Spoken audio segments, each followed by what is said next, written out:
बातमी अकोल्यातून आहे।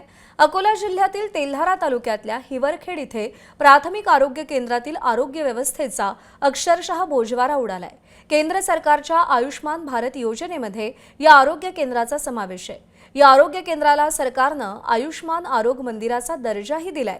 मात्र याच आरोग्य केंद्रामध्ये अवैध गर्भपात होत असल्याचा संशय खुद्द सरकारमधल्या घटक पक्ष असलेल्या राष्ट्रवादीचे आमदार अमोल मिटकरींनी केलाय। या आरोग्य केंद्राचं स्टिंग ऑपरेशनच आमदार अमोल मिटकरींनी केलंय। मिटकरींनी केलेल्या पाहणी आणि स्टिंग ऑपरेशनमध्ये त्यांना रुग्णालयातील ऑपरेशन थिएटरमध्ये अक्षरशः मांसाचे गोळे आढळले। त्यामुळे या आरोग्य केंद्रामध्ये अवैध गर्भपात होत असल्याची गंभीर आणि धक्कादायक बाब अमोल मिटकरींनी समोर आणत त्यांनी तसा आरोपही केलाय।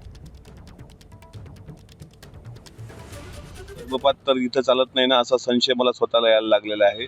इथले जे मेडिकल ऑफिसर आहेत झामरकर त्यांना याबाबत कुठलीही माहिती नाही। इथला जो स्टाफ आहे त्यांच्या अनेक तक्रारी आहेत। अत्यंत अस्वच्छता, अत्यंत चुकीच्या पद्धतीच्या ट्रीटमेंट आणि सरकारी ज्या काही इन्स्ट्रुमेंट त्यांना सरकारकडून प्रोव्हाइड केल्या जातात त्याची होणारी हेळसांड, त्याच्यामुळं मी स्वतः जिल्हा परिषद सीओ मेश्राम मॅडम आणि जिल्हा परिषदेचे आरोग्य अधिकारी गाडवे यांना फोनवर संपर्क केलाय। तात्काळ हे सर्वच्या सर्व अधिकारी विशेषतः मेडिकल ऑफिसरवर निलंबनाची कारवाई झाली पाहिजे। एबीपी माझा, उघडा डोळे बघा नीट।